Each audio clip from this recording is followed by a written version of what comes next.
Getting a big game studio or a publisher to make a product like this just doesn't happen anymore. So it's kind of up to us to make it ourselves. I'm Colin Day. I'm the founder of Spellbind Studios and the creator of Rogue Wizards. You take on the role of a wizard and you find what the reason for all these mysterious portals that have opened all through the world are. The heart of the game is really the dungeon mode. It features procedurally generated environments. As you walk through the world, the tiles will reveal themselves. They'll rise up and down and fall as you're walking through the world.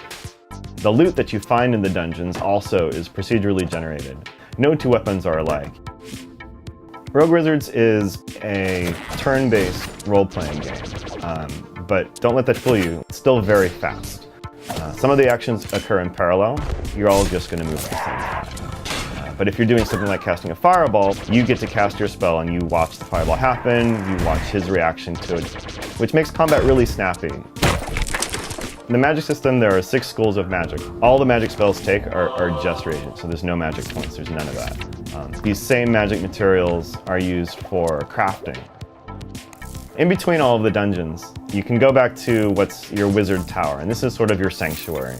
As you progress through the game, you learn how to build new structures. You can build a blacksmith, you can build an armor, and they'll sell you, new swords and new shields, new boots, new rings, like all that kind of stuff, which just makes your experience in the dungeon that much better. You can go to deeper, more dangerous levels. And while adventuring there, you get gold, you find more items, you can come back to your wizard tower and sell them.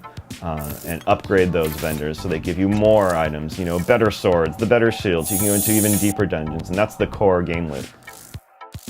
Rogue Wizards is targeting iOS and Android and PC and Mac.